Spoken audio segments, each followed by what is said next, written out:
The trade associations connected to federal technology generally back the latest White House directives on artificial intelligence.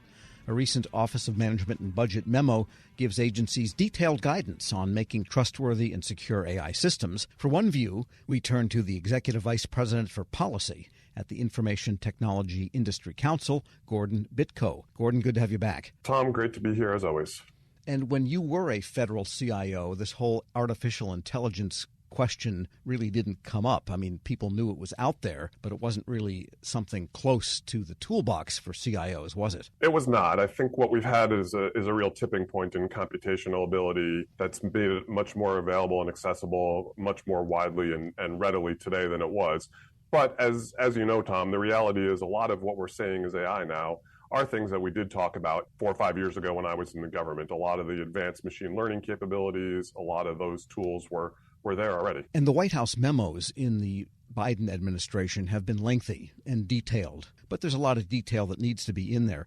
Is there anything in ITI's view or in your experience that's fundamentally different about AI and how to build AI systems than any other kind of logic-based application using software? That's a great question, Tom. To your initial point, there is an awful lot of specificity in the executive order, in the OMB guidance memo, beyond what I would say is the normal sort of guidance that would come out on a technology issue coming from the White House to agencies. The reality is that I think a lot of this is about the perceptions of risk associated with the use cases of AI that people have talked about and the fear about where the system's going to go and how reliable and how accurate are they. But the reality is, if you look at a lot of what the memo, the guidance to agencies expects out of this new role, the chief AI officer, it's no different than what chief information officers are supposed to be doing for agencies already.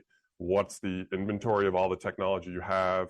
How is it being used? How are you managing the risks? How are you ensuring you have the right resources in place and prioritizing things?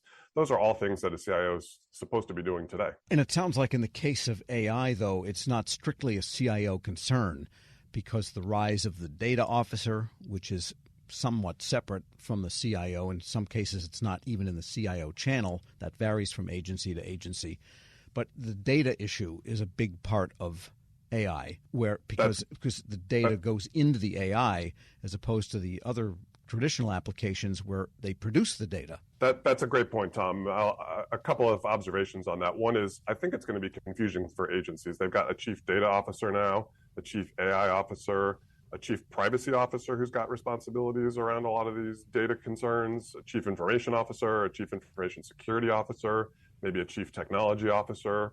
And as you noted, sometimes they're co-located organizationally, sometimes they're not. Sometimes their priorities are well aligned with the overall mission. Sometimes they have different priorities because they report to different parts of the organization.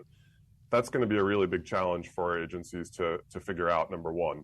Number two, the point about the importance of data is absolutely critical here. Agencies have been slowly coming around to the importance of that for quite a while and making investments, but that's lagged. That's one of the reasons why I would hope that this will give the impetus to agencies to make investments that they need. There is a federal data strategy. They've been slowly working towards it, but it hasn't gotten the attention that it really should, and maybe this is a way to move that forward. And maybe the memo didn't state this explicitly, but in some ways it kind of reflects the age-old idea that ultimately it's the program and the program manager, program owner, business line owner that's ultimately responsible for what happens in that program, including the IT and whatever effects AI would have. Fair to say? Absolutely. I think for the AI officers to be effective, they're going to have to be in this in-between space between the technologists, between the CIO, the CTO, the security, and the mission, the business people, and understanding that big picture for the AI use case. What is the mission? Why is this AI tool, data system going to help solve a problem for the agency in ways that we couldn't previously? They're going to have to serve in that bridge, and if they don't develop that understanding and expertise of the mission, they can't be successful. We're speaking with Gordon Bitko, Executive Vice President of Policy at the Information Technology Industry Council. And then, of course, whatever agencies must do means contractors and companies are going to have to do it. And that's where it kind of runs downhill to the companies. What's your best advice for all of the integrators, the developers, the application providers, the cloud people that are going to be impacted because AI is so much in demand? Well, the first thing I would say is that there is a recognition of that on the side of government. There is an RFI specifically looking about how do we do responsible procurement of AI for government needs. My hope is that the government realizes that the most responsible procurement that they can do is to work closely with industry, with the whole ecosystem you just mentioned, to say we want to do this in a secure, reliable way, but using commercial best practices. Far too often, as we've talked about in the past, Tom, the government comes up with a long list of requirements for, I think, good reasons, but what you end up with then is building some custom one-off solution that's hard to maintain, hard to support, hard to modernize, and eventually you end up with a 20-year-old system that nobody really knows what to do with it anymore. I would really hate to see that happen in the case of AI. At the pace the technology is moving, the best thing that government industry can do is work together to get solutions in the hands of the people who need it. It seems like a contractor that's going to be dealing with algorithms and delivering them almost has to have into its basic operating plan as a company the controls needed for AI rather than try to make a bespoke AI safety solution, let's put it, for each and every contract or task order. That's right. We would really like to see, for example, the NIST AI risk management framework and guidance built around that be adopted broadly. And then government agencies can have confidence that the contractors that they're working with understand risk, understand the use cases for their technology, and are putting in place the things necessary to ensure that it's being done safely and securely, that the data that's being used to train the system are representative, that they're not biased. All those valid concerns, there are ways to follow them. One of the areas where I think the OMB memo goes a little bit astray is instead of saying follow that approach, they come out with a laundry list of here's all the things that they think are high risk.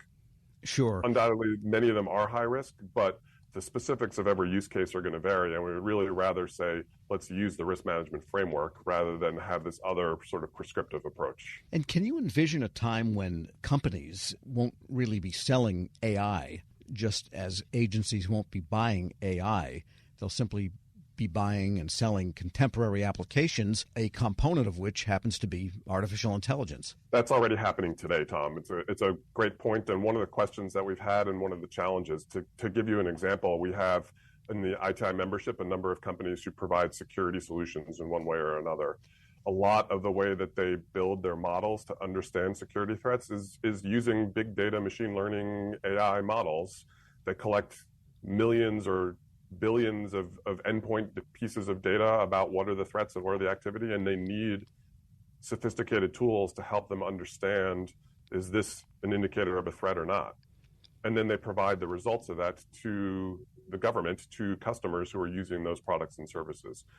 That's going to happen more and more across the board, where people are going to want those capabilities. They're going to want that because the amount of data is too large otherwise to deal with. It's not the sort of thing that you can solve in other ways. Sure. And just a final question on the talent base in industry and government. Is it sufficient to cover these needs so that everyone can act in a competent manner and still fulfill what OMB wants? And really what OMB wants is basic good practice and good hygiene for anyone using AI. I think that's what they would call a leading question, right, Tom? We know when it comes to technology that there is never enough trained, skilled workforce across the board.